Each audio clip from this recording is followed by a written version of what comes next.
Bonjour frères et sœurs. Cette vidéo vient en complément de la troisième partie sur le Saint-Esprit et nous ferons une étude approfondie sur les paraboles de Jésus, sur le Saint-Esprit, la foi et les paroles de Dieu. Avant cela, nous allons prier notre Père qui est aux cieux, que ton nom soit sanctifié, que ton règne vienne, que ta volonté soit faite sur la terre comme au ciel. Donne-nous ce jour notre pain et pardonne-nous nos offenses comme nous pardonnons aussi à ceux qui nous ont offensés. Ne nous laisse pas dans la tentation, mais préserve-nous du mal, car c'est à toi qu'appartient pour les siècles et les siècles le règne, la puissance et la gloire. Au nom de ton Fils Jésus-Christ, éclaire-nous par le Saint-Esprit sur cette étude biblique. Amen. Donc, cette vidéo sera surtout basée sur l'approfondissement de l'étude biblique sur les paraboles de Jésus, qui portent sur le Saint-Esprit, la foi et les paroles de Dieu. Alors, comme dit précédemment, lorsque nous acceptons la foi et le Saint-Esprit qui est en nous, Jésus nous donne un conseil primordial, qui reste primordial et que beaucoup de pasteurs ne rappellent pas assez souvent aux chrétiens. Alors quel est ce conseil que Jésus nous donne, ce conseil primordial? Donc, nous savons que la foi a besoin d'être entretenue pour garder une communion, que nous gardions une communion totale avec le Fils et le Père. Si la foi n'est pas entretenue, cette communion ne peut être totale. Donc, le Fils Jésus nous donne comme conseil de garder la foi. Donc, la garder, c'est pas simplement j'ai la foi et puis c'est tout. C'est garder, c'est l'entretenir. Entretenir sa foi. Voilà le conseil primordial. Le Saint-Esprit qui est en nous peut nous remplir de connaissance de Dieu si nous lui apportons les paroles de Dieu en vue d'être enseignés. Si nous ne lui apportons pas les paroles de Dieu en vue d'être enseignés, il ne peut nous remplir de connaissances. Donc, pour garder la foi et l'entretenir, nous avons besoin de cette connaissance aussi de Dieu. Et donc, nous devons chercher les paroles de Dieu en vue d'être enseignés par Dieu. Je vais vous donner quelques versets où on voit que le Saint-Esprit remplit notre corps spirituel qui est en communion avec Dieu. Dans Ephésiens 5, 18,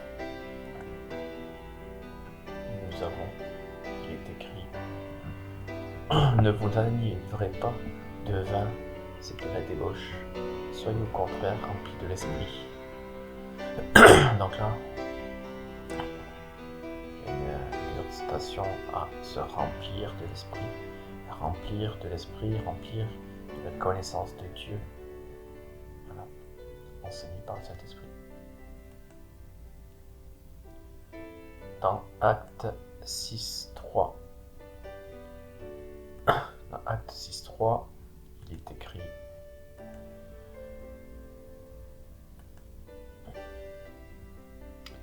c'est pourquoi, frères, choisissez parmi vous 7 hommes de qui l'on rende un bon témoignage, qui soit plein d'Esprit Saint et de sagesse, et que nous chargerons de cet emploi. Donc là, être plein d'Esprit Saint et de sagesse, c'est bien sûr le Saint-Esprit qui nous remplit le corps spirituel. Donc être rempli de cet esprit, c'est être rempli de connaissance de Dieu. Voilà. Ensuite,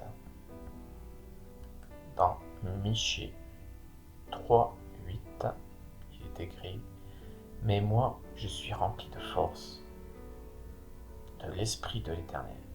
Je suis rempli de justice et de vigueur, pour faire connaître à Jacob son crime et à Israël son péché. » Donc là, nous voyons rempli de force de l'Esprit de l'Éternel. Donc on peut être rempli de l'Esprit Saint. Donc c'est être rempli de force, d'Esprit Saint, avoir une foi fortifiée, être rempli de connaissance de Dieu, c'est ça. Exode 31, 3. Il est écrit « Je l'ai rempli de l'Esprit de Dieu, de sagesse, d'intelligence et de savoir pour toutes sortes d'ouvrages. » Voilà encore un verset où on montre que Betsalel, fils d'Uri, a été rempli de l'Esprit de Dieu par l'Éternel. Donc il a été rempli de l'Esprit de Dieu pour faire des ouvrages, toutes sortes d'ouvrages, pour qu'il puisse faire des inventions, travailler l'or, l'argent, les reins. Donc c'est Dieu qui a donné son Saint-Esprit sur cet homme pour qu'il puisse faire tout cela, pour qu'il puisse avoir une connaissance, une intelligence pour pouvoir faire toutes ses œuvres. Donc être rempli de connaissance de Dieu.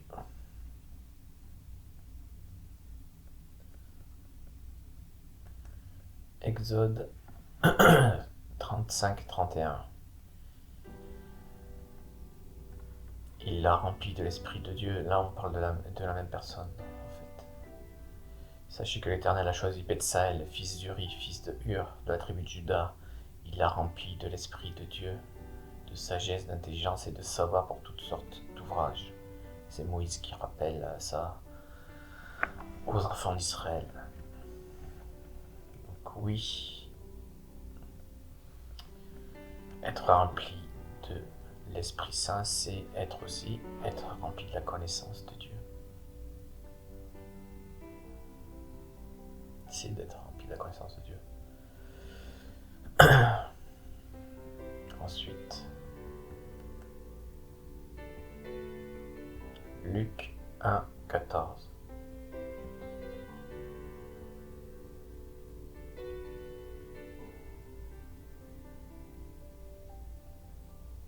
« 1, 14, 1, 15.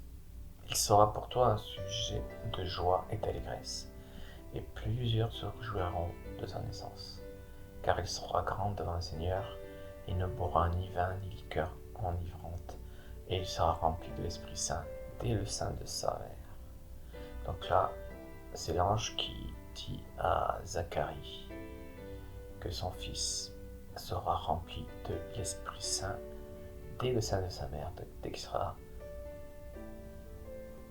dans le ventre de sa mère. Donc là, rempli de l'Esprit Saint, c'est l'Esprit de Dieu qui est dans ce bébé, qui est Jean-Baptiste en fait. Voilà. Donc dès sa naissance, il y a l'Esprit Saint qui est venu sur Jean-Baptiste. Et ce qui produira en lui, bien sûr, ensuite, une facilité pour la compréhension et de la connaissance de Dieu.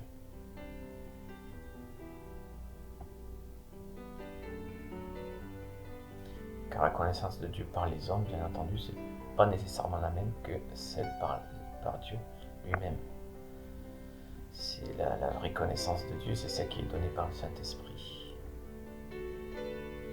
Car nous allons voir aussi une connaissance de Dieu, mais qui est donnée par des pharisiens, mais qui n'ont pas l'Esprit Saint, qui ne comprennent pas vraiment les paroles de Dieu complètement.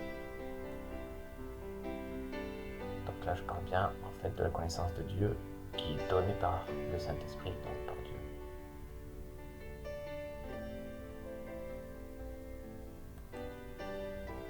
Donc dans les mêmes versets, Luc 1, 41, dès qu'Élisabeth entendit la salutation de Marie, son enfant, donc Jean-Baptiste, tressaillit dans son sein, et elle fut remplie du Saint-Esprit. comme l'ange l'avait dit dernièrement,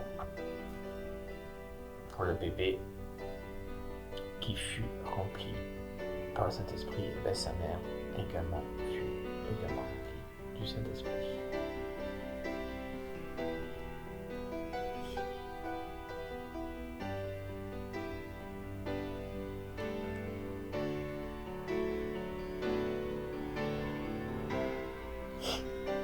Ensuite, Luc 4:1. Jésus, rempli du Saint-Esprit, revint du Jourdain et il fut conduit par l'Esprit dans le désert. Donc là, tout simplement, Jésus, bien entendu, c'est le Saint-Esprit. Donc, nécessairement, il est rempli du Saint-Esprit. Donc, il est nécessairement rempli de la connaissance également de Dieu.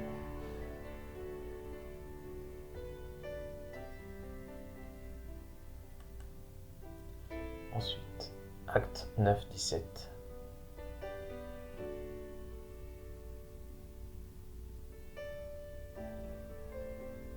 Dans Acte 9, 17, il est écrit « Ananias sortit, et lorsqu'il fut arrivé dans la maison, il imposa les mains à Saoul, en disant « Saul, mon frère, le Seigneur Jésus qui t'est apparu sur le chemin par lequel tu venais m'a envoyé pour que tu recouvres la vue, et m'a envoyé pour que tu sois rempli du Saint-Esprit. » Voilà.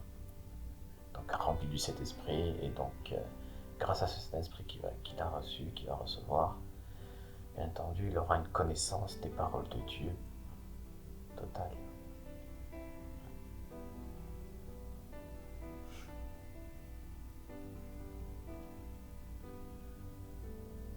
Donc voilà ces versets qui nous montrent qu'on peut être rempli du Saint-Esprit. Et donc si on peut être rempli du Saint-Esprit, le Saint-Esprit peut également, inversement, s'attrister et s'éteindre. Et là, l'Esprit de Jésus peut être attristé par notre comportement, malheureusement, et éteindre, c'est-à-dire désactiver la partie de son Saint-Esprit qui était en nous. C'est-à-dire que l'Esprit de Jésus, donc le Saint-Esprit, ne peut pas être enlevé, disparaître. C'est-à-dire que dès qu'on est baptisé du Saint-Esprit, on l'a et il reste. Mais malheureusement, il peut être éteint, donc désactivé. Donc on l'a toujours, mais désactivé. Si notre comportement, bien entendu, attriste le Saint-Esprit par les péchés, par des mauvais comportements. Contrairement à l'Esprit Saint dans l'Ancien Testament, qui pouvait venir sur des hommes, mais il pouvait tout de suite repartir complètement et ne pas rester, parce que eux, ils n'étaient pas baptisés du Saint-Esprit. Donc dès qu'ils péchaient, le Saint-Esprit partait de ces hommes, parce qu'ils n'étaient pas baptisés du Saint-Esprit. Alors, je vais donner les versets qui montrent que le Saint-Esprit peut s'attrister et s'éteindre. Nous avons 1 Thessaloniciens 5, 19. 1 Thessaloniciens 5, 19, il est écrit « N'éteignez pas l'esprit, ne méprisez pas les prophéties. » Voilà un exemple de verset qui nous dit de ne pas éteindre l'esprit. Ensuite, Éphésiens 4, 30. N'attristez pas le Saint-Esprit de Dieu, par lequel vous avez été scellés pour le jour de la rédemption. Donc encore un verset qui nous montre qu'on peut attrister le Saint-Esprit.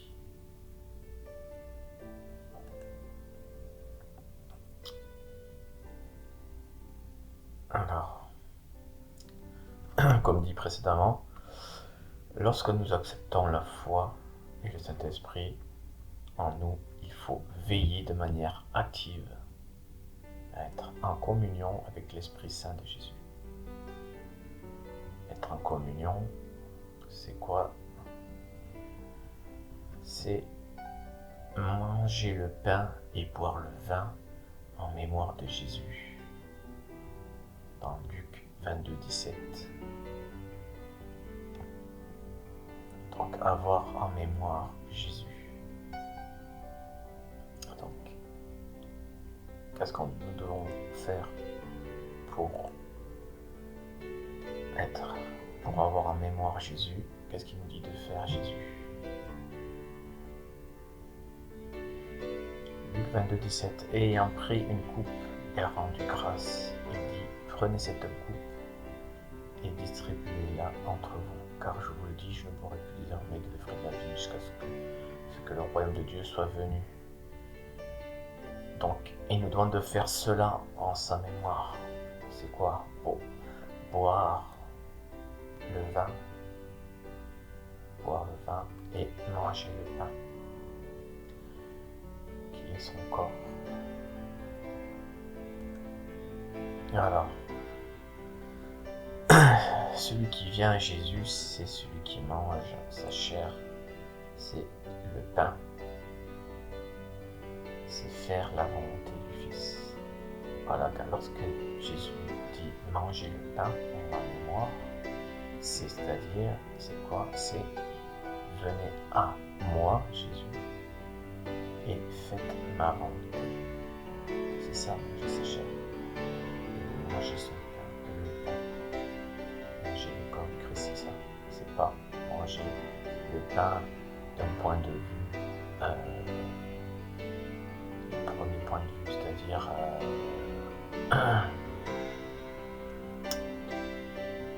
d'un point de vue, on va dire littéral. Quand il dit manger le pain, manger mon corps, c'est mon corps. C'est pas que le pain est le corps de Jésus, c'est que manger le pain, c'est mon corps, c'est-à-dire manger, faites ma volonté. Venez à moi et faites ma volonté. C'est faire la volonté du Fils. Ensuite, il demande de boire son sang. Et boire son sang, c'est boire le vin. En fait. Il dit, buvez le vin, ceci est mon sang. Voilà. C'est pas que le vin est le sang de Jésus, littéralement. Le vin reste du vin. Mais il faut prendre ça en esprit, en parole d'esprit. C'est-à-dire, lorsqu'il dit buvez mon sang, buvez le vin, buvez mon sang, c'est-à-dire qu'il dit ayez foi en moi, Jésus. Voilà. Lorsqu'il dit en fait, faites ceci à ma mémoire, c'est-à-dire que si vous voulez vous souvenir de Jésus, faites ceci.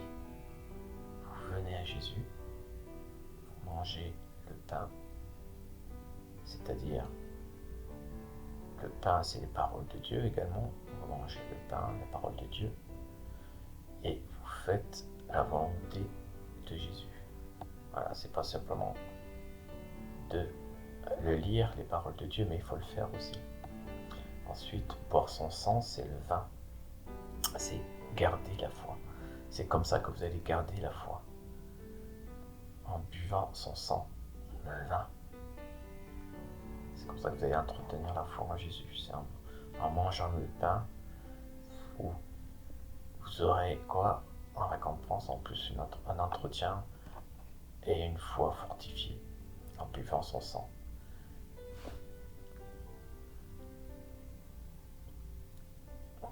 Donc, il faut veiller à entretenir et à fortifier la foi par les paroles de Dieu, instruites par le Saint-Esprit, pour être rempli du Saint-Esprit, afin de se tenir prêt et de se préparer à la venue de Jésus-Christ, lorsqu'il viendra nous enlever.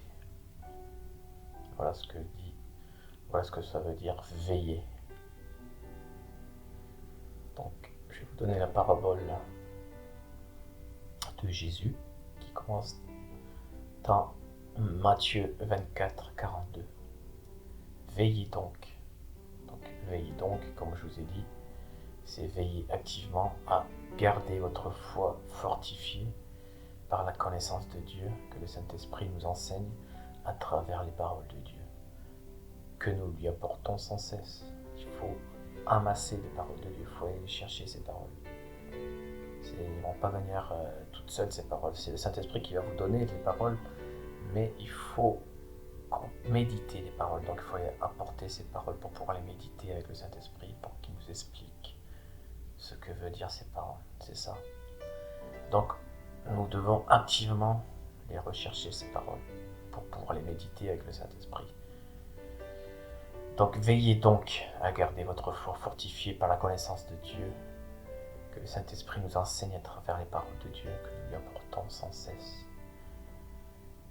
Donc veillez donc, parce que vous ne savez pas quel jour va venir votre maître. Comprenez-le bien.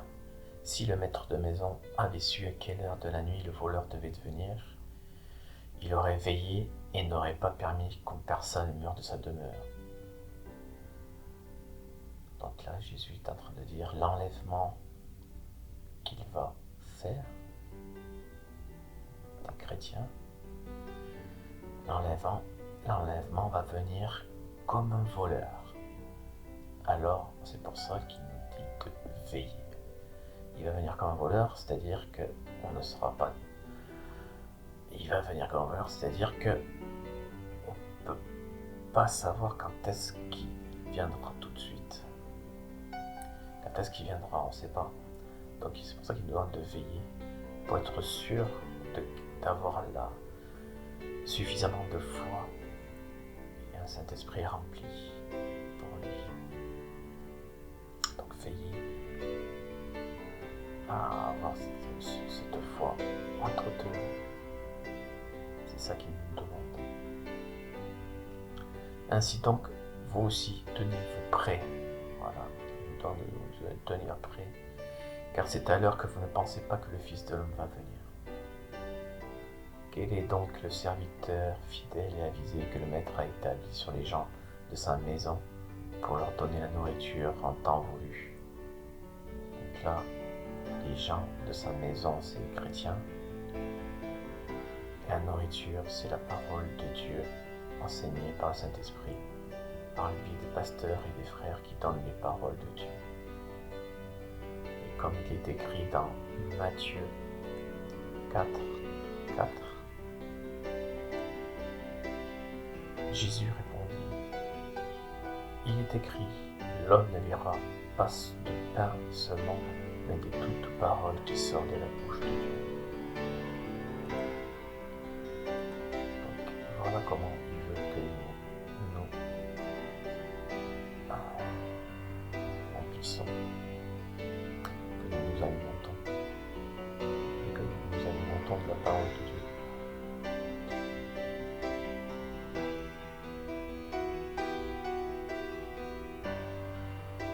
Ensuite, heureux ce serviteur que son maître en arrivant trouvera occupé de la sorte. En vérité, je vous le dis, il l'établira sur tous ses biens. Donc là, on voit bien que Jésus dit que l'Église du Christ, donc son épouse, sera co-héritière avec Jésus. Donc une grande récompense sera donnée aux chrétiens, à l'épouse du Christ. Mais si ce mauvais serviteur dit en son cœur, mon maître tarde, et qu'il se mette à frapper son compagnon et à manger et à boire en compagnie des ivrognes, le maître de ce serviteur arrivera au jour qu'il n'attend pas et à l'heure qu'il ne connaît pas.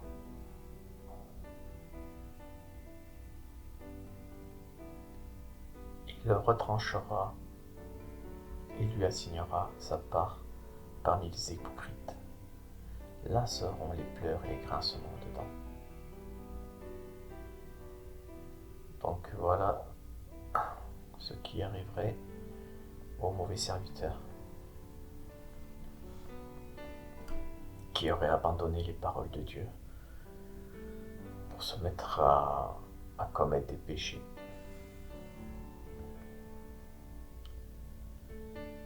Une autre parabole, c'est celle des 10 vierges. Matthieu 25, 1.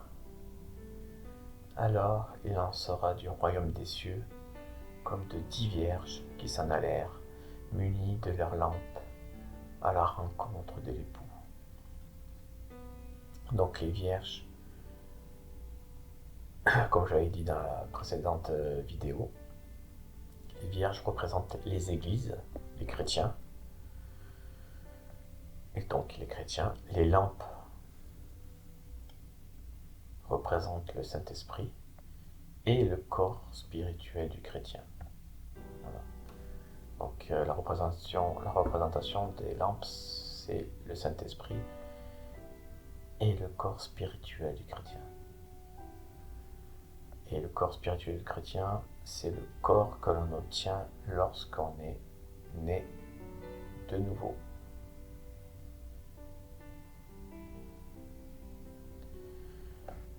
Donc, nous reprenons. Les vierges représentent les églises, donc représentent également les chrétiens, et les lampes représentent le Saint-Esprit et le corps spirituel du chrétien en union avec le Saint-Esprit. Donc les lampes, c'est l'union du corps spirituel du chrétien et du Saint-Esprit. L'époux, c'est Jésus. Et on pourrait ajouter, dans cette parabole, on pourrait ajouter même que la flamme qui sort de la lampe, c'est la foi.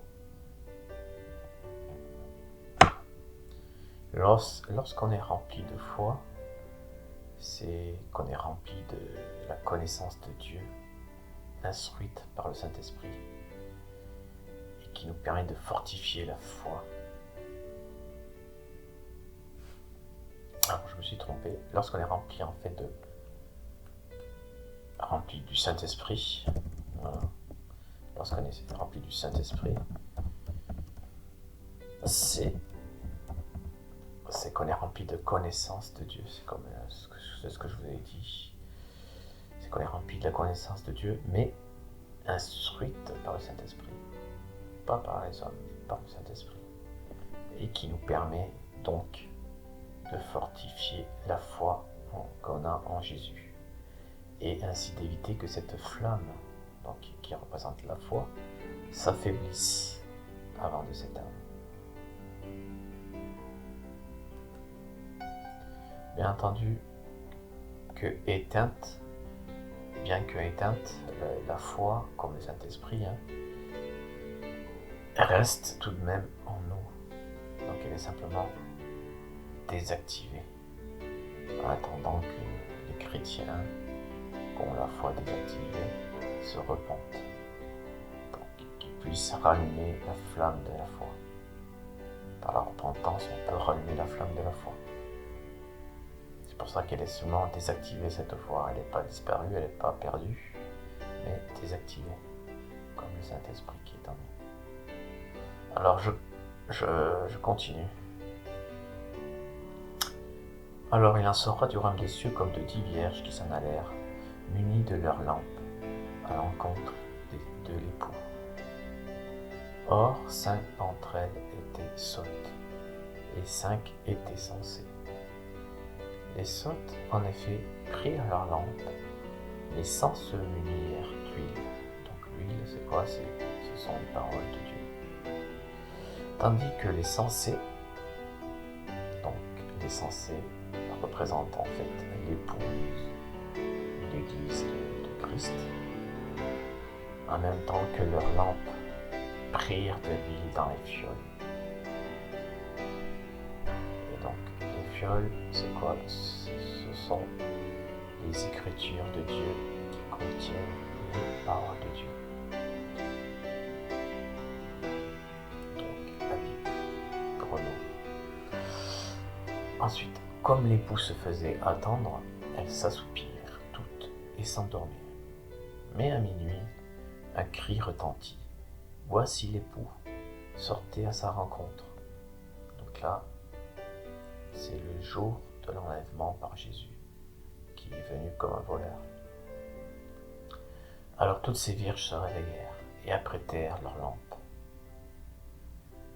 Et les sottes dirent aux sensés, donnez-nous de votre huile, car nos lampes s'éteignent.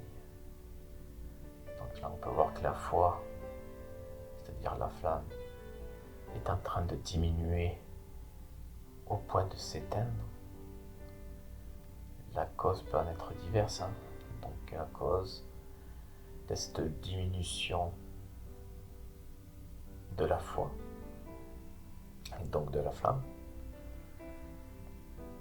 Ça peut être des persécutions, des tentations, des peurs. Donc, nous avons notre parabole là de Jésus dans Matthieu 14:30 qui nous montre que cette foi peut être diminuée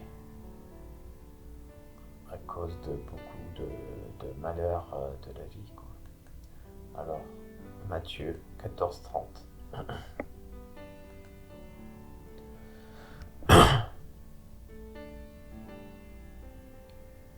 Alors Jésus dit, viens, Pierre sortit de la barque et marcha sur les eaux pour aller vers Jésus. Mais voyant que le vent était fort, il eut peur. Donc là, on voit bien que la peur va influer sur la foi de Pierre. Et comme il commençait à enfoncer, il s'écria, « Seigneur, sauve-moi !» Aussitôt, Jésus étendit la main, le saisit et lui dit, « Homme de peu de foi, pourquoi as-tu douté ?» Donc là, on voit bien que la peur peut affaiblir la foi de l'homme. Et que c'est qu'en revenant vers Dieu, prenant la main de Dieu, donc les paroles de Dieu, qu'on peut en être fortifié. Donc là, nous avons une belle parole de Jésus.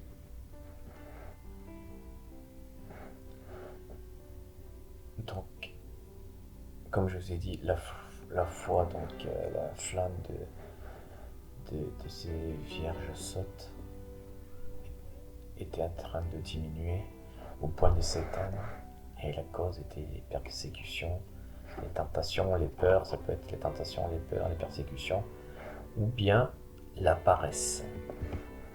Et donc là, ça serait plus la paresse pour ces vierges folles. Et cette paresse peut diminuer notre foi.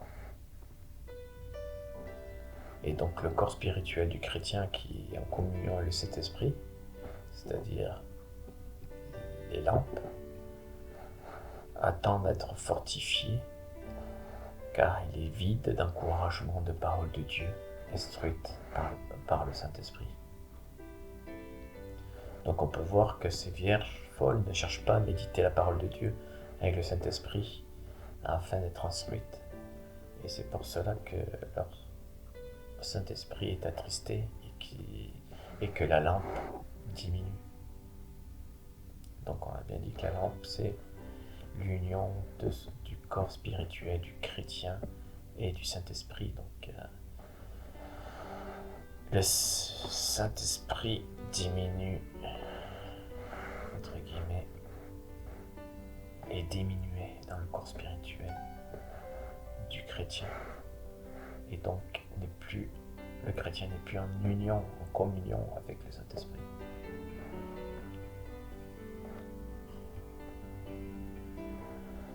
Le Saint-Esprit est attristé, malheureusement, désespérément par l'attente du chrétien, donc des vierges folles qui ne viennent pas le voir pour être enseigné sur la connaissance de la parole de Dieu, qui nous fait connaître le Père et son Fils. Pourtant, cela aurait ravivé et fortifié la flamme de la foi des vierges.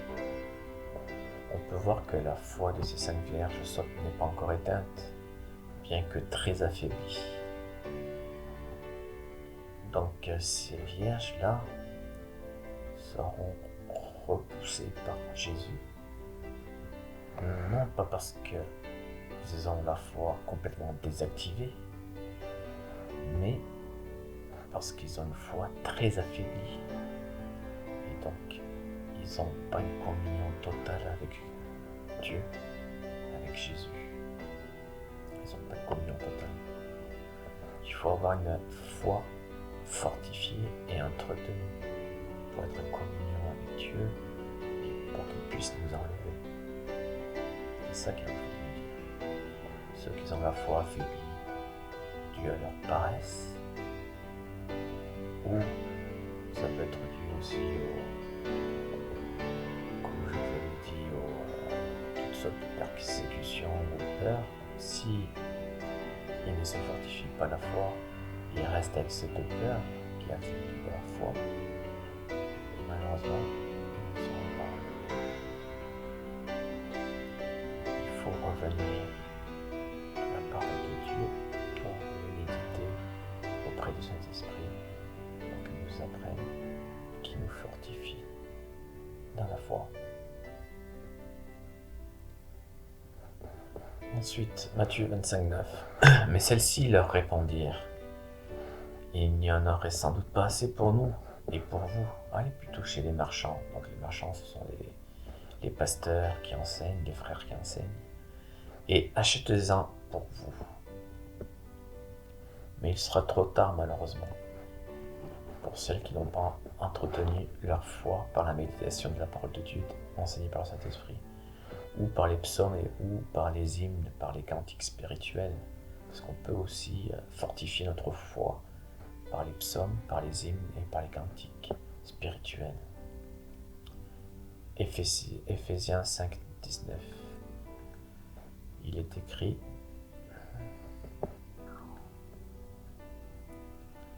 dans Éphésiens 5, 19, entretenez-vous par des psaumes, par des hymnes, par des cantiques spirituels, chantant et célébrant de tout votre cœur les louanges du Seigneur.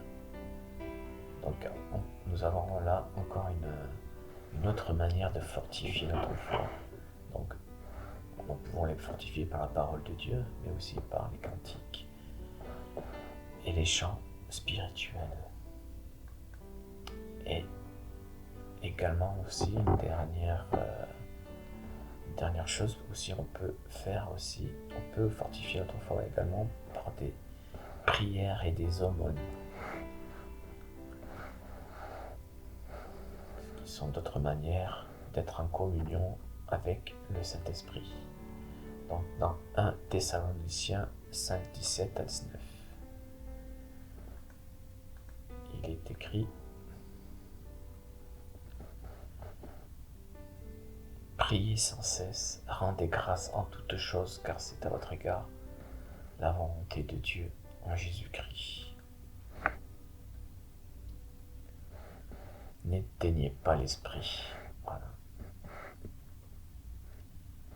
Donc, avec les prières, on peut fortifier notre foi et être en communion avec Jésus.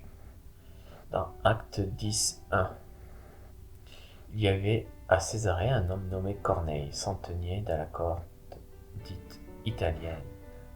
Cet homme était pieux et craignait Dieu. Donc, il avait foi en Dieu, avec toute sa maison.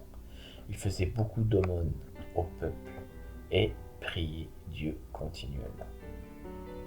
Donc on peut voir de cette façon-là, il va recevoir par Pierre le Saint-Esprit. Pourquoi? Parce qu'il était pieux, il faisait des aumônes au peuple et il priait continuellement. Donc il était en communion avec Dieu. Par son comportement, il était en communion avec Dieu, et donc il avait une foi fortifiée. Et donc par cette manière également, on peut être en communion avec Dieu et avoir une foi fortifiée. Ensuite, 25, 10. Elles étaient parties en acheter quand arriva l'époux. celle qui était prête à entrer avec lui dans la salle des noces, et la porte se referma. Donc là, on voit bien que seuls les chrétiens prêts furent enlevés, en fait. Et ceux qui n'étaient pas prêts, les vierges qui n'étaient pas prêtes, n'ont pas été enlevés. Parce qu'il est trop tard après pour vouloir méditer les paroles de Dieu. C'est pas comme lorsqu'il arrivera qu'il faudra le faire, il nous demande de le faire avant, de veiller à le faire avant et être prêt lorsqu'il viendra, mais pas vouloir devenir prêt lorsqu'il vient. Il faut être déjà prêt. Ensuite, Matthieu 25, 11. Finalement, les autres vierges arrivèrent aussi et dirent: Seigneur, Seigneur, ouvre-nous. En fait, ces chrétiens de peu de foi, parce qu'ils ont une foi affaiblie, pourront tout de même s'affirmer dans la foi et rencontrer Jésus lors de sa venue sur terre, sur le mont des Oliviers. Mais ils devront tout de même traverser la grande tribulation. S'ils auraient eu la foi fortifiée et entretenue, ces vierges auraient été enlevées par Jésus et ils ne passeraient pas la grande tribulation. Et comme ils ont eu peu de foi, malheureusement, ils vont devoir passer une grande tribulation et fortifier leur foi pendant cette grande tribulation. Donc, c'est pas perdu pour elles, mais un effort en fait de traverser une grande tribulation, donc de persécution et de souffrance, pour les mettre en épreuve. Ensuite, Matthieu 25, 12. Mais il répondit: En vérité, je vous le dis, je ne vous connais pas. Voilà ce que Jésus va dire à ces chrétiens qui ne sont pas prêts. Malheureusement, c'est dur, mais c'est la vérité qui prévient. Et là, à travers cette vidéo, je vous dis: veillez, préparez-vous.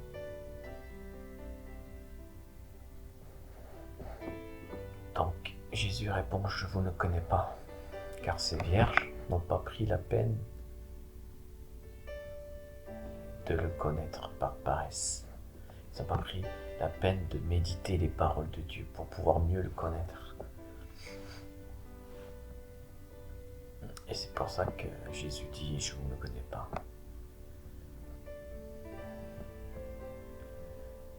Donc, dans Matthieu 25, 9,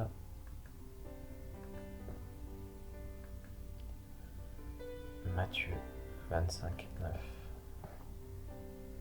Les sages répondirent: Non, il n'y aura pas assez pour nous et pour vous. Allez plutôt chez ceux qui en vendent et en achetez-en pour vous.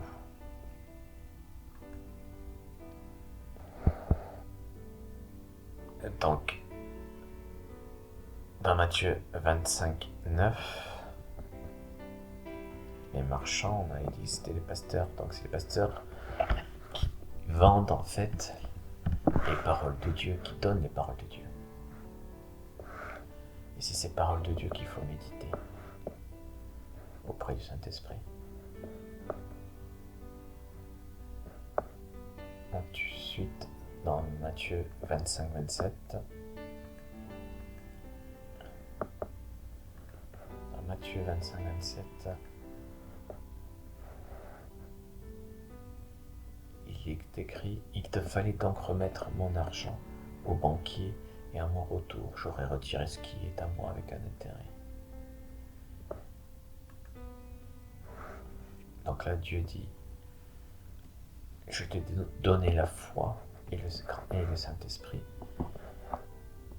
mais tu n'as rien fait, tu n'as pas veillé activement à l'entretenir et à me connaître.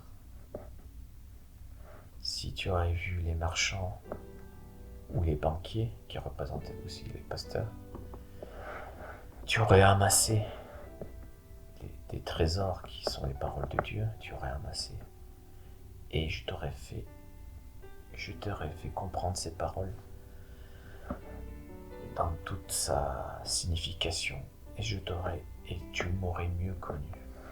Voilà ce que ça veut dire.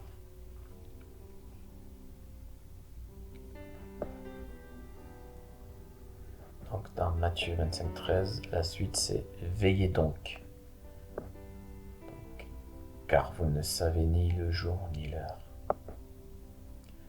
Donc le Saint-Esprit avec le corps spirituel du chrétien en union est ici représenté par un contenant qui est une lampe et qui a pour but de nous éclairer, c'est-à-dire de nous enseigner sur la connaissance de la parole de Dieu, ainsi que de nous fortifier dans la lumière de la foi en Christ. Donc il faut veiller à entretenir et fortifier sa foi en Jésus-Christ, c'est-à-dire être plein de foi. Être plein de foi. Donc être plein de foi dans Actes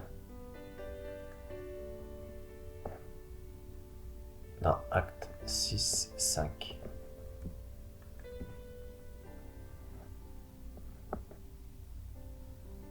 Il est écrit « Cette proposition plut à toute l'assemblée.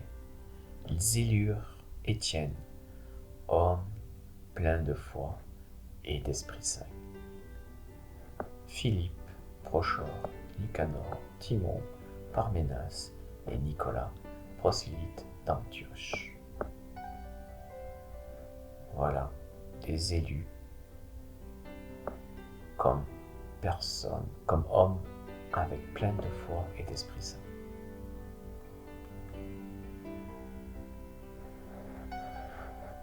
Et donc, veillez à entretenir et fortifier sa foi en Jésus-Christ pour être comme Étienne, plein de foi et plein d'esprit. Et pour cela, il faut veiller à être rempli du Saint-Esprit, c'est-à-dire rempli de connaissances de Dieu, enseigné par le Saint-Esprit.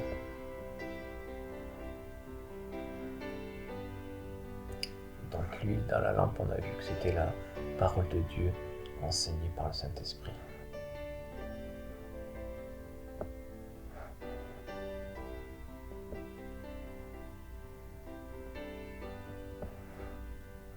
Donc dans 2 Pierre 3, 18,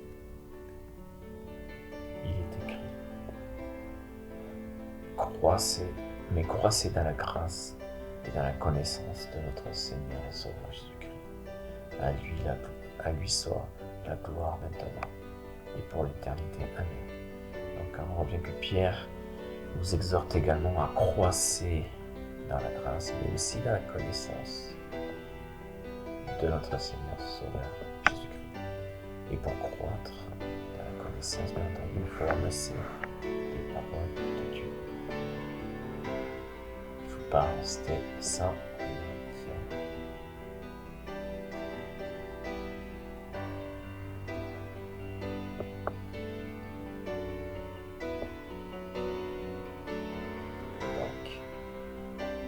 Ensuite,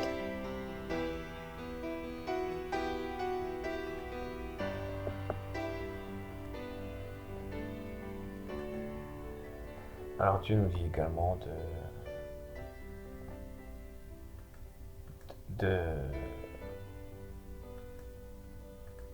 ne pas, entre guillemets, se dire qu'on est trop faible pour comprendre les paroles de Dieu, qu'on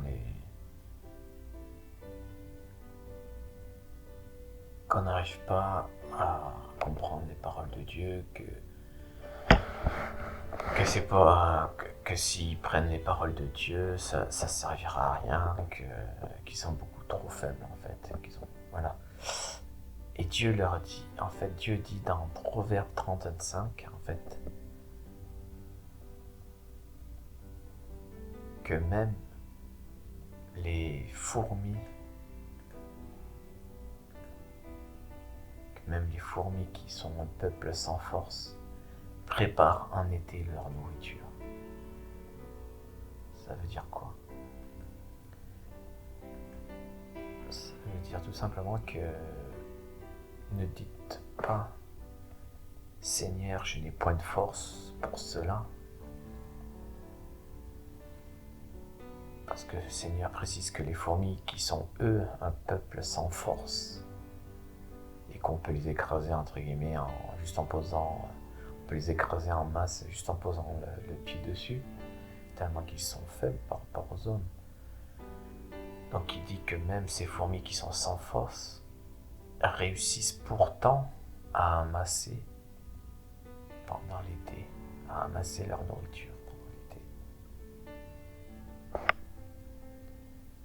Donc en fait, Jésus dit, voilà, eux qui sont un peuple sans force, y arrivent. Donc vous, dont votre pied en fait peut écraser des millions, des centaines de fourmis rien qu'en posant votre pied dessus, vous ne pouvez pas dire que vous ne pouvez pas,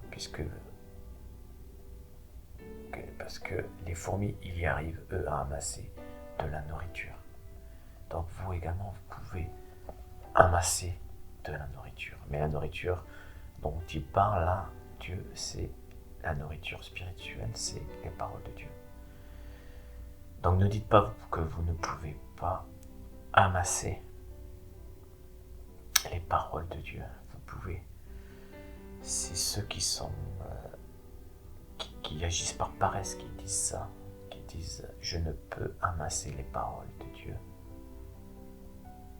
Voilà, donc là, donc Dieu dit en Proverbe 30-25 que les fourmis qui sont un peuple sans force peuvent amasser la nourriture pendant l'été. Donc, vous qui êtes un peuple dont le pied peut écraser en masse des fourmis, donc plus fortes que les fourmis, quand bien même vous pouvez amasser encore plus de nourriture spirituelle. Donc ne dites pas que vous ne pouvez pas, car ça serait de la paresse pour Dieu. Ensuite, comprendre les paroles de Dieu, c'est le Saint-Esprit qui agira en vous, qui vous fera comprendre les paroles de Dieu par le biais de frères qui vous expliqueront la parole de Dieu. Mais il faudra toujours avoir une confirmation du Saint-Esprit pour confirmer que le frère parle au nom du Saint-Esprit et qu'il a bien compris la parole de Dieu.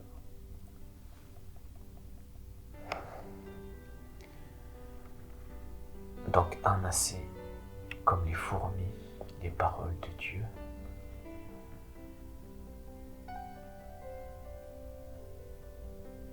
Donc amasser quand? Amasser pendant l'été. Lorsque les fourmis amassent la nourriture pendant l'été, en fait l'été représente pour nous les chrétiens en fait le temps de grâce qui est très très court. C'est le temps de grâce en fait, l'été. C'est le temps où on peut encore avoir foi et avoir une foi fortifiée et avoir un Saint-Esprit rempli. C'est le temps où on peut l'avoir. Mais il y a un temps où ça sera bouclé, où il sera trop tard d'avoir la foi fortifiée. Et ce temps, c'est lorsque viendra l'enlèvement de l'Église. Lorsque Jésus viendra enlever son Église. Là, il enlèvera tous les chrétiens qui ont une foi fortifiée et un Saint-Esprit rempli. Et ce temps de grâce s'arrêtera là.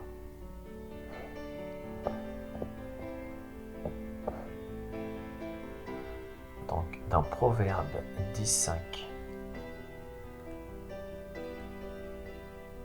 il est écrit « Celui qui amasse pendant l'été est un fils prudent. Celui qui dort pendant la moisson est un fils qui fait honte. » Donc là, on voit bien un fils, c'est qui? C'est le fils de Dieu. Donc ceux qui amassent pendant l'été, c'est-à-dire pendant le temps de grâce, est un fils qui est prudent, qui veille. Celui qui dort pendant la moisson, c'est celui qui ne veille pas. C'est un fils qui fait honte. voilà comment il considère ces enfants de Dieu. Il y aura des enfants de Dieu qui ont été baptisés du Saint-Esprit, donc qui veilleront, et puis d'autres qui ne veilleront pas, malheureusement. Donc soyez de ceux qui veilleront en amassant les paroles de Dieu. Voilà ce que veut dire ce proverbe. Ensuite, Matthieu 6, 19. Dans Matthieu 6, 19, il est écrit: Ne vous amassez pas des trésors sur la terre, où la teigne et la rouille détruisent, et où les voleurs percent et dérobent. Mais amassez-vous des trésors dans le ciel, où la teigne et la rouille ne détruisent point, et où les voleurs ne percent ni ne dérobent. Alors, que veut dire ce verset? Que veut dire ce verset? Les trésors sur la terre, les trésors sur le ciel, dans le ciel. Tout simplement les trésors dans le ciel, c'est la foi, le Saint-Esprit, les paroles de Dieu, c'est la grâce, c'est tout ce qui vient de Dieu. C'est ça les trésors dans le ciel. Donc amassez des trésors dans le ciel. Donc vous avez la foi, vous avez le Saint-Esprit, amassez aussi des paroles de Dieu, amassez. Et c'est des trésors qui ne peuvent vous être dérobés par des voleurs. Donc continuez à amasser les paroles de Dieu. Ensuite 1 Pierre 1, 7. Dans 1 Pierre 1, 7, il est écrit: afin que l'épreuve de votre foi fût plus précieuse que l'or périssable, qui cependant est éprouvé par le feu, et pour résultat la louange, la gloire et l'honneur lorsque Jésus-Christ apparaîtra. Donc là, l'épreuve de votre foi plus précieuse que l'or périssable. On voit bien qu'il y a des trésors dans le ciel qui ne sont pas périssables, contrairement à l'or. Et là, on fait référence à la foi.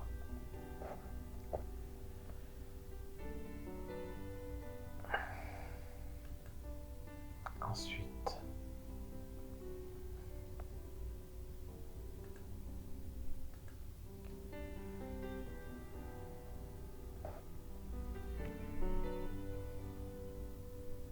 donc cette nourriture spirituelle qui est la parole de Dieu, comme je vous ai dit, ça peut être des psaumes, des hymnes aussi, des cantiques spirituels ou encore des prières à Dieu. Donc on a dans Matthieu 21, 22 par exemple.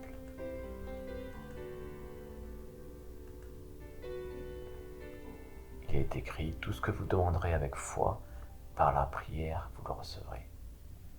Voilà. Donc par la prière, on peut être en communion avec Dieu et puis entretenir sa foi et la fortifier. On a aussi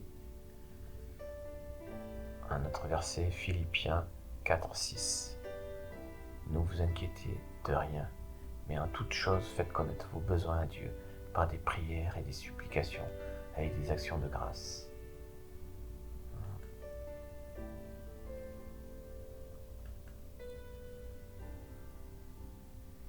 Donc il faut chercher à devenir des chrétiens sages avec un corps spirituel en communion avec le Saint-Esprit qui est en nous. Car nous sommes nés de nouveau, remplis de la connaissance de Dieu, de par les Écritures que nous lui apportons pour nous être enseignés. Quand bien même il faut bien sûr apporter ces Écritures. Il faut bien faire la différence entre la connaissance de Dieu enseignée par les hommes, qui n'est pas dans la lampe des vierges, mais dans les citernes crevassées qui ne retiennent point l'eau. L'eau, c'est la parole de Dieu. Et dans Jérémie 2,13, Dieu en fait référence, justement, de ces paroles, entre guillemets, parole de Dieu, mais dans la compréhension des hommes et pas de Dieu. Car mon peuple a commis un double péché. Ils m'ont abandonné, moi, qui suis une source d'eau vive, pour se creuser des citernes, voilà. Ils creusent des citernes. Les hommes ont creusé des citernes crevassées qui ne retiennent pas l'eau.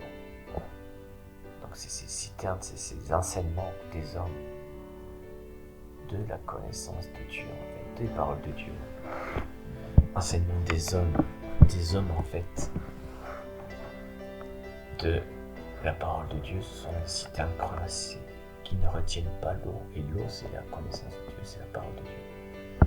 Et donc, c'est-à-dire que l'enseignement des hommes n'a qu'une perception, la compréhension de la parole de Dieu. C'est que le Saint-Esprit qui peut donner la compréhension totale de la parole de Dieu. Le Saint-Esprit, et pas simplement l'enseignement des hommes. Bien que l'enseignement des hommes, s'il est guidé par le Saint-Esprit, c'est entre guillemets l'enseignement du Saint-Esprit. Et donc c'est la lampe des vierges. Mais si c'est un enseignement des hommes, de la parole de Dieu seul, et que le Saint-Esprit qui est en vous n'approuve pas cet enseignement, c'est qui vient seulement des hommes et pas du Saint-Esprit.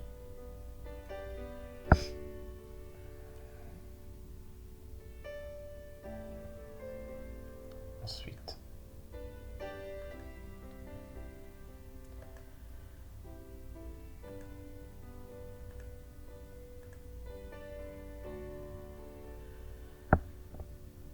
comme notre corps spirituel peut être rempli du Saint-Esprit, nous pouvons également en être vidés et ne plus être en communion avec le Saint-Esprit.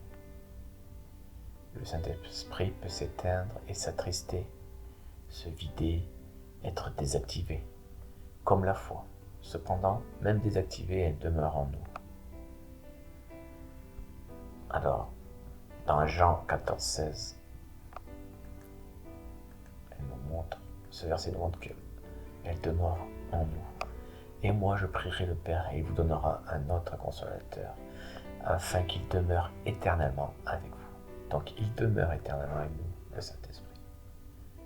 Mais, malheureusement, il peut être désactivé par nos péchés. Un autre verset, 1 Jean 3,9. Quiconque est né de Dieu ne pratique pas le péché, parce que la semence de Dieu demeure en lui. Voilà, donc elle demeure. Elle va y rester. Le Saint-Esprit va y rester. Et il ne peut pécher parce qu'il est né de Dieu. Donc il ne peut pécher, lorsqu'il dit il ne peut pécher, c'est la pratique du péché, c'est-à-dire il ne peut pécher continuellement. Donc on peut pécher par inadvertance, on peut pécher par faiblesse, mais pas continuellement. Notre Saint-Esprit va nous rappeler à l'ordre en nous disant il faut se repentir. Et le chrétien doit se repentir à ce moment-là, pour pas l'attrister.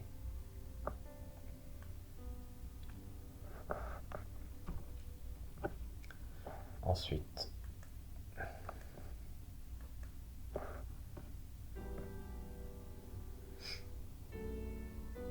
donc comme on l'a vu, le Saint-Esprit peut être vidé, désactivé comme la foi, mais elle demeure en nous. Contrairement à l'Ancien Testament où le Saint-Esprit n'était pas toujours en permanence avec le fidèle et il pouvait être retiré par les péchés. C'est ce qui s'est passé avec Saül, où le Saint-Esprit l'a quitté pour entrer en David. Donc 1 Samuel 16, 13 à 14.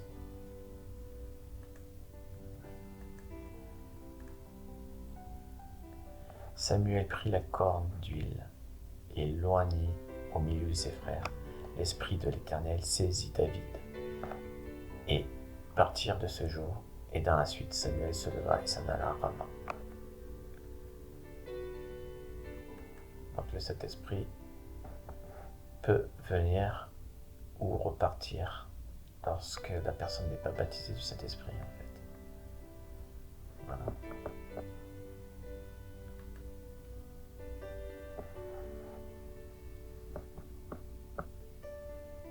N'attristez pas et n'éteignez pas le Saint-Esprit par les péchés.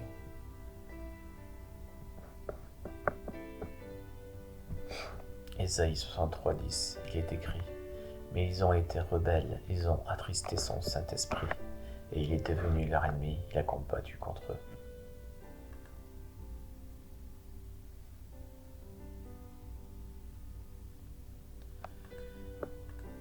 Voilà, donc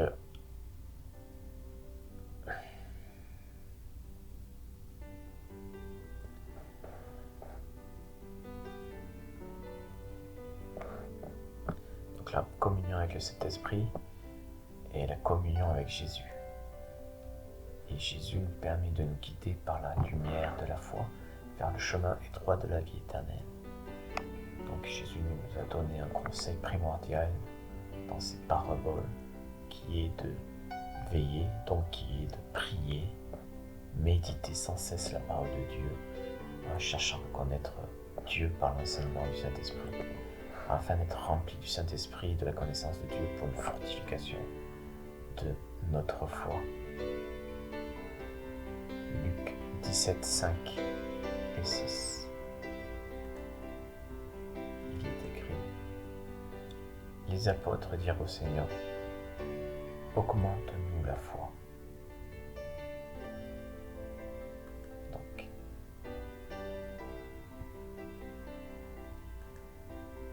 je continue. Sinon, votre corps spirituel en communion avec le Saint-Esprit se videra de la connaissance de Dieu et s'attristera jusqu'à ce que la flamme de la foi s'éteigne et nous éclaire plus sur le chemin de Jésus. 2 Timothée 4,7. 2 Timothée 4,7, il est écrit: j'ai combattu le bon combat, j'ai achevé la course, j'ai gardé la foi. Donc c'est ça qu'il faut faire. C'est le combat à mener, c'est garder la foi, veiller. C'est le combat de notre vie chrétienne.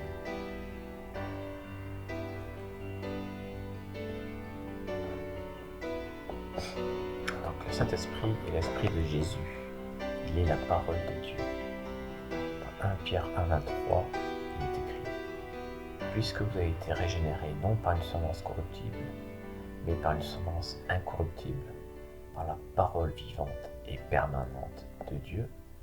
Donc les paroles de Dieu instruites par le Saint-Esprit nous régénèrent et nous fortifient dans la foi. Encore faut-il les amener à être instruites. Alors il faut veiller à cela. Donc Luc 17, 5 et 6, on a vu. Hébreux 6 et 12. Il est écrit dans Hébreux 6 et 12. En sorte que vous ne vous relâchiez point et que vous imitiez ceux qui, par la foi et la persévérance, héritent des promesses. Nous avons aussi Romains 14, 1. Faites accueil à celui qui est faible dans la foi et ne discutez pas sur les opinions. Dans Romains 12, 3, par la grâce qui m'a été donnée, je dis à chacun de vous de n'avoir pas de lui-même une trop haute opinion, mais de revêtir des sentiments modestes selon la mesure de foi que Dieu a départie à chacun. Comme on peut le voir. Donc la flamme de la foi peut être plus ou moins intense selon que Dieu donne à chacun une mesure de foi qui peut être différente en fait d'une personne à l'autre, selon la capacité de la personne à recevoir cette foi.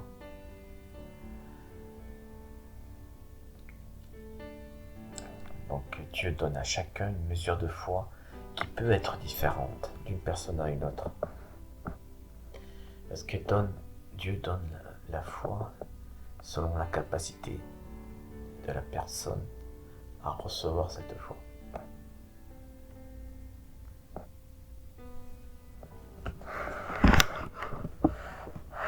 Nous avons par exemple dans Marc, dans la parabole de Marc 4, 1.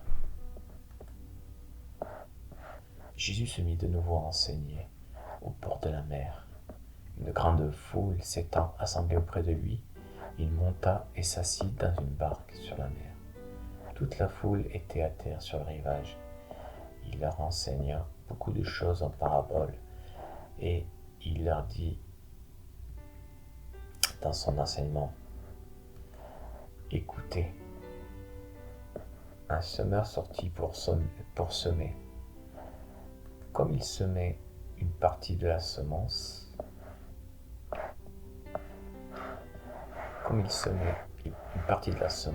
tomba le long du chemin. Les oiseaux vinrent et la mangèrent. Une autre partie tomba dans un endroit pierreux, où elle n'avait pas beaucoup de terre. Elle leva aussitôt parce qu'elle ne trouva pas un sol profond. Mais quand le soleil parut, elle fut brûlée et sécha, faute de racines.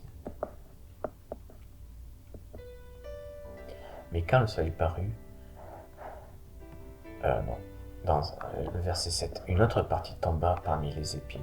Les épines montèrent et l'étouffèrent. Elle ne donna point de fruits. Une autre partie tomba dans la bonne terre. Elle donna du fruit qui montait et croissait. Elle rapportait 30, 60 et 100 pour un.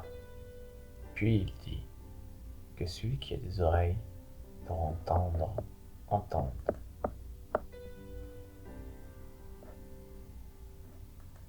Voilà le verset, la parabole de Jésus.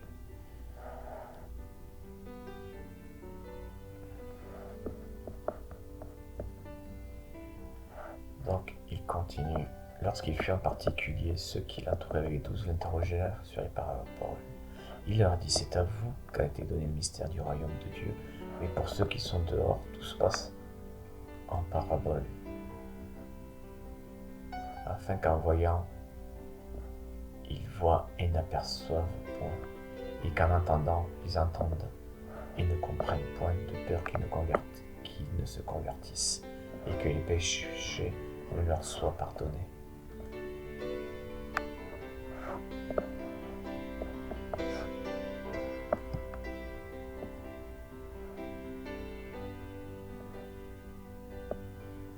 Il leur dit encore, vous ne comprenez pas cette parabole?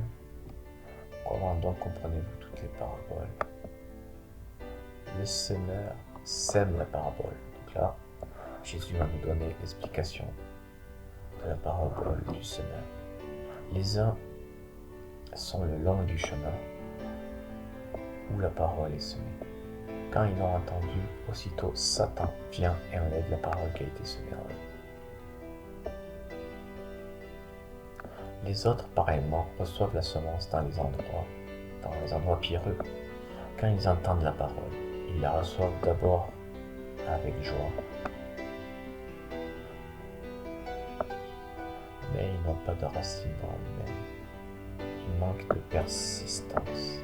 Et dès que survient une tribulation ou une persécution à cause de la parole, ils y trouvent une occasion de chute.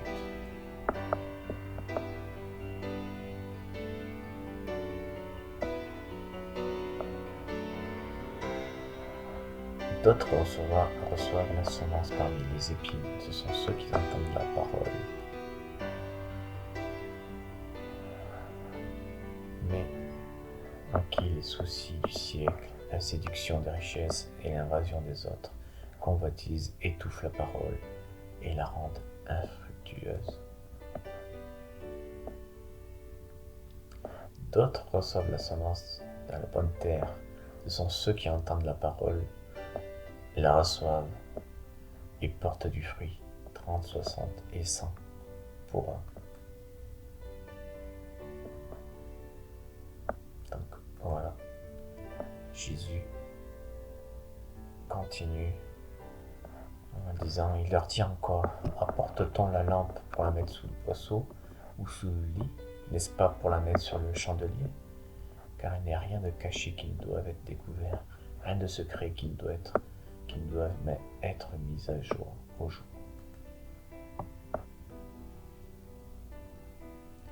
quelqu'un a des oreilles pour entendre, qu'il entende.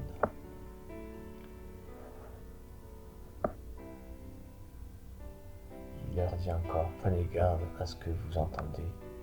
On vous mesurera avec la mesure dont vous serez servi, et on y ajoutera pour vous.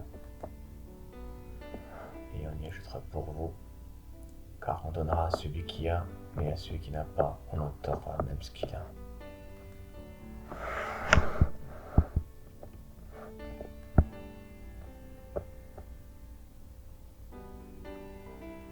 Il dit encore, il en est du royaume de Dieu comme quand un homme jette de la semence en terre. Qu'il dorme ou qu'il veille nuit et jour, la semence germe et croît sans qu'il sache comment.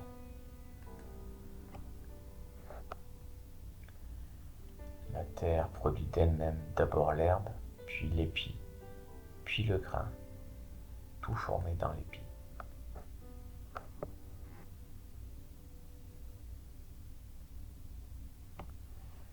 Et dès que le fruit est mûr, on y met la faucille, car la moisson est là. Donc là, on voit bien que Jésus dit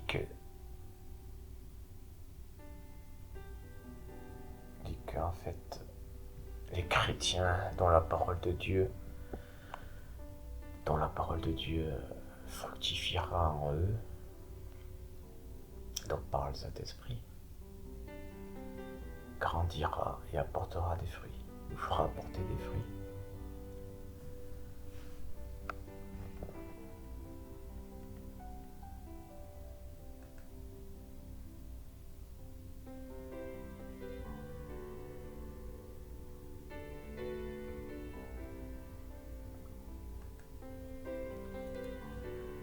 Donc voilà les paraboles de Dieu qui nous dit en fait que il est donné à chacun selon sa mesure à pouvoir accepter la parole de Dieu.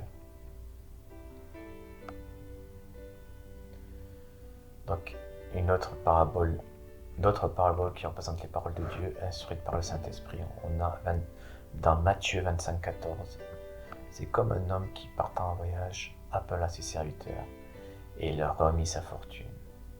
Donc là, c'est la fortune du ciel. Donc c'est, comme on l'avait dit, la grâce, la foi, le Saint-Esprit, les paroles de Dieu.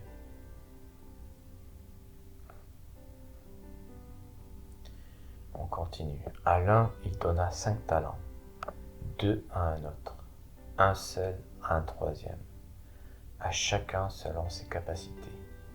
Et puis il partit aussitôt. Donc là, on voit bien encore qu'il donne selon ses capacités, il donne les paroles de Dieu et des mesures de foi selon les capacités des personnes à le recevoir.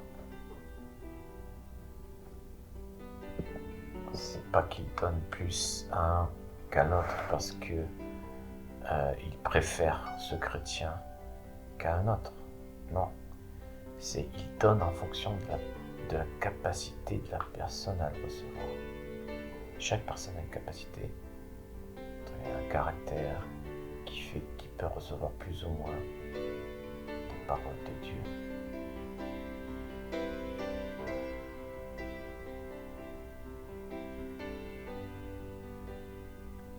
Et à partir du moment où ils la reçoivent,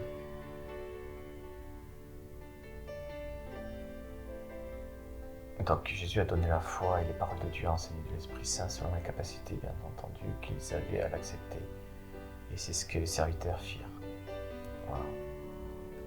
Ils ne donnent pas plus. Si les personnes n'arrivent pas à accepter plus les paroles de Dieu, ils ne forcent pas, ils n'en donnent pas plus. Lui, il donne simplement selon les capacités et il n'en veut pas plus non plus.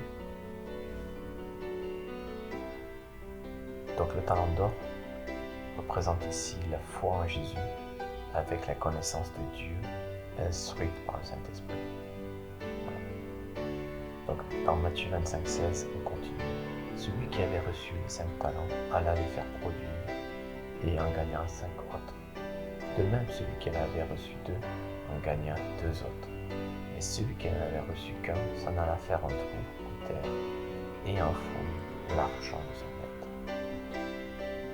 Donc Dieu attendait de ce serviteur seulement un talent pas plus, et pas moins non plus. Et ce serviteur l'abandonna. Donc il a abandonné ce talent, mais il n'est pas perdu, il est simplement désactivé ce talent. On a dit que ce talent qui représentait la foi en Jésus avec la connaissance de Dieu par le Saint-Esprit. Donc il abandonna, désactiva donc la foi en Jésus avec la connaissance de Dieu instruite par le Saint-Esprit.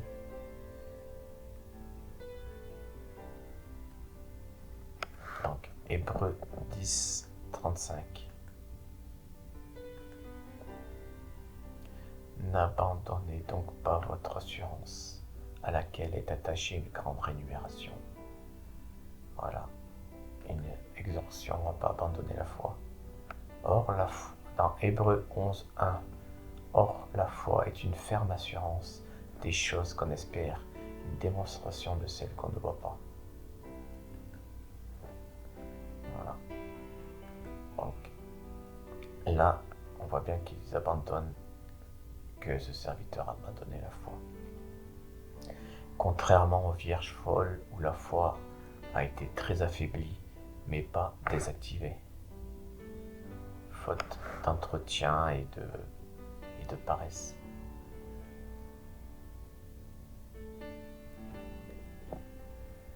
Ici, on voit que le serviteur il décide volontairement d'abandonner et donc de désactiver la foi. Donc de souffler volontairement dans la flamme de la foi pour l'éteindre. On continue, Matthieu 25, 19. Après un long temps, le maître de ses serviteurs arrive et il règle ses comptes avec eux.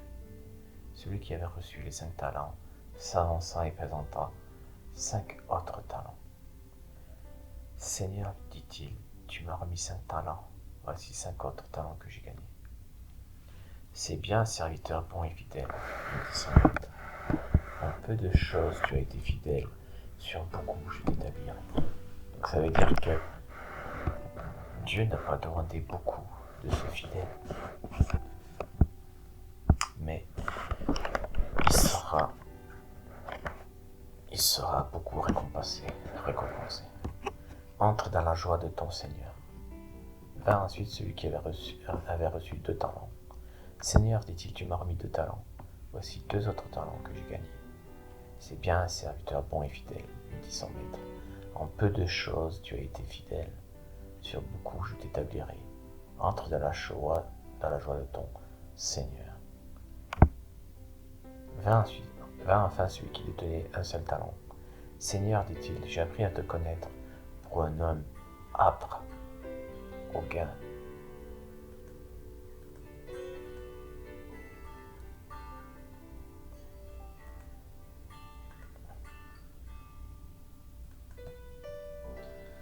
Alors Dieu, qui enlève auprès de lui les hommes justes, Dieu qui n'attend pas en fait,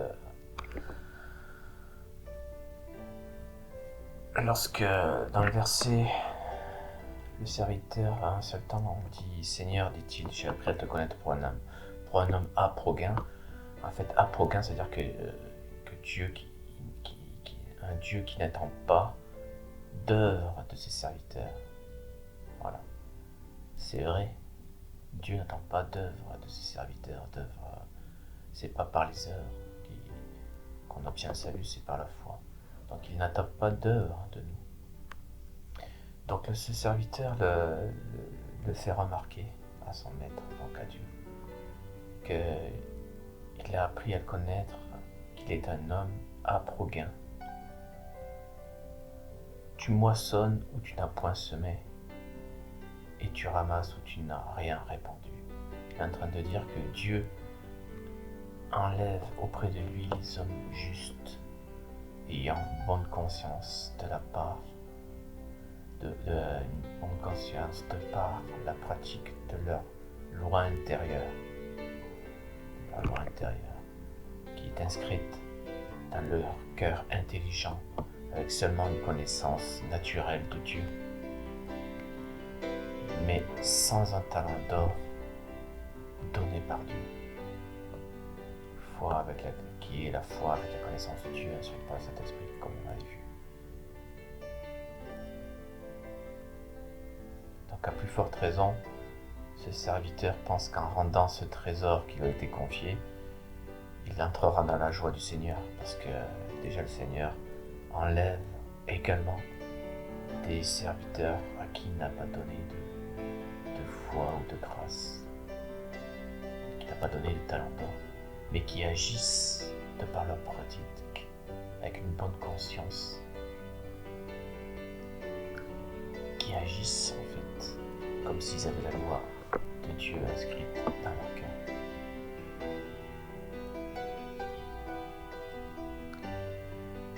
Donc, pour prouver que Dieu enlève auprès de lui les hommes justes, ayant une bonne conscience, de par la pratique de leur loi intérieure, nous avons Romains 2, 12 à 16. Romains 2, 12 à 16. Tous ceux qui ont péché sans la loi périront aussi sans la loi. Et tous ceux qui ont péché avec la loi seront jugés par la loi. Ce ne sont pas en effet ceux qui écoutent la loi qui sont justes devant Dieu, mais ce sont ceux qui la mettent en pratique qui seront justifiés.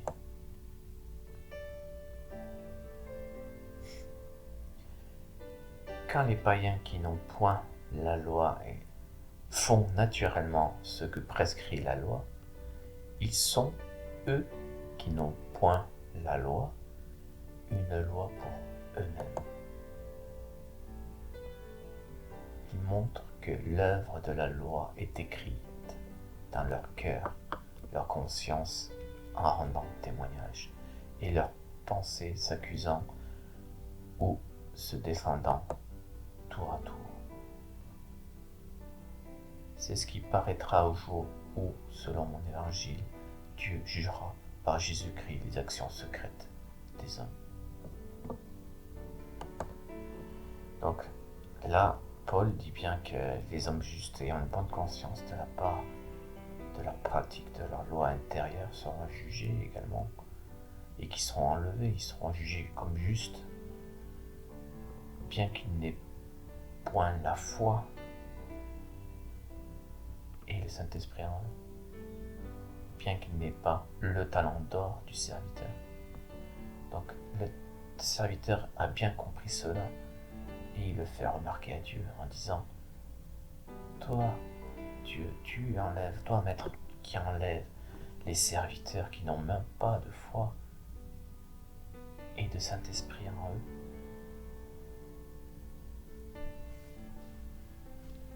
Alors, d'autant plus tu m'enlèveras moi qui ai la foi et le Saint-Esprit en moi.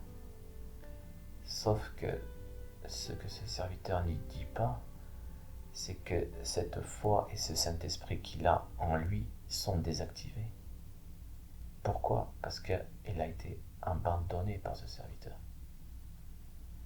Abandonné par paresse.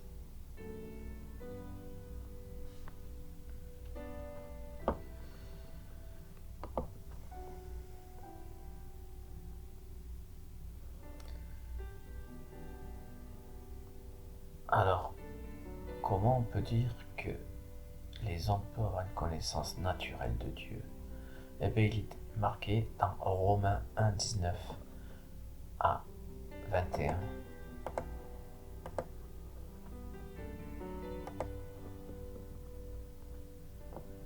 Car ce qu'on peut connaître de Dieu est manifeste pour eux, Dieu le leur ayant fait connaître. En effet, les perfections invisibles de Dieu, sa puissance éternelle et sa divinité se voient comme à l'œil depuis la création du monde. Quand on les considère dans ses ouvrages, ils sont donc inexcusables. Ils sont donc inexcusables, puisqu'ayant connu Dieu, ils ne l'ont point glorifié comme Dieu, et ils ne l'ont point rendu grâce, mais ils se sont égarés dans leurs pensées, et leur cœur sans intelligence a été plongé dans les ténèbres. Se vantant d'être sages, ils sont devenus fous. Voilà. Donc, ce serviteur qui pense pouvoir rentrer dans la joie du Seigneur parce qu'il a un talent d'or, alors que les serviteurs qui n'ont point de talent d'or ont également réussi à rentrer. Ceux qui ont agi selon la conscience de Dieu, selon leur loi intérieure, selon bonne conscience, ont agi naturellement, ont été justes envers Dieu, et Dieu vont les enlever. Alors lui, il dit que lui, ayant déjà le talent d'or que Dieu lui a donné, c'est-à-dire la foi et le Saint-Esprit, il va lui aussi entrer dans la joie du Seigneur. Donc il continue. Aussi pris de peur, je suis allé enfouir ton talent dans la terre, pour être sûr d'entrer dans le royaume des cieux. Ça veut dire que pour être sûr d'entrer dans le royaume des cieux, j'ai accepté la foi en Christ, puis le Saint-Esprit donné par le baptême. Donc c'est ce qu'il a fait, il a accepté ce talent, et puis il est allé l'abandonner dans la terre pour le reprendre et le remontrer à Jésus. Et donc il lui dit, le voici, tu as ton bien, maintenant que tu es. Donc en fait il dit, maintenant que tu es là, je retrouve la foi et le Saint-Esprit que tu m'as donné. Ce dernier est cependant attristé de mon manque de connaissance de Dieu, qui n'a pas pu m'enseigner Dieu à ma paresse. Maintenant je te les rends tels que tu me les as donnés. Le serviteur pense qu'en ayant gardé le talent sans l'avoir utilisé, lui permettra d'entrer dans le royaume des cieux. Donc, je poursuis. Mais son maître lui répondit, serviteur mauvais et paresseux, homme mauvais qui a accepté mon trésor seulement pour être sûr d'entrer dans mon royaume et pas pour l'utiliser pour connaître Dieu. C'est ça en fait contre Dieu, quand il est paresseux. Tu savais que je moissonne où je n'ai pas semé et que je ramasse où je n'ai rien répandu. Donc là, il confirme bien qu'il moissonne des justes qui n'ont pas la foi et qui n'ont pas le Saint-Esprit, mais parce qu'ils agissent de leur loi intérieure, de la loi naturelle de Dieu, qu'ils agissent comme Dieu voudrait qu'ils agissent. Ils agissent comme des chrétiens qui ont la foi et qui ont le Saint-Esprit. Eh bien, eux, Dieu en parle et puis il dit que oui,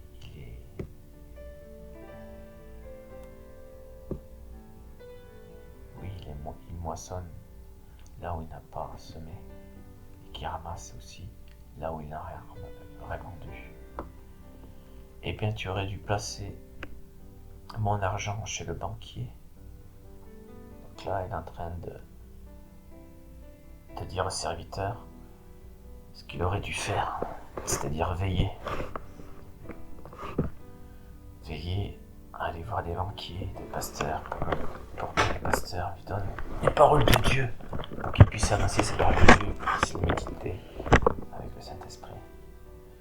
Et à mon retour, j'aurais recouvré mon bien avec un intérêt, c'est-à-dire qu'il aurait fortifié la foi pour être plein de foi. Ce serviteur aurait fortifié sa foi pour être pleine de foi en amassant les paroles de Dieu et sur les paroles du Saint-Esprit, et qu'il aurait acquis une plus grande connaissance de Dieu. Donc le maître dit, Jésus dit, enlevez-lui donc son talent et donnez-le à celui qui a les 10 talents. Donc il est en train de dire, enlevez-lui cette connaissance de Dieu instruite par le Saint-Esprit que je lui ai donnée, et donnez cette connaissance de Dieu, cette connaissance particulière de Dieu à celui qui en a déjà beaucoup de connaissances. On a vu ça dans Exode 31, 1 à 5, on l'a déjà vu. Je poursuis.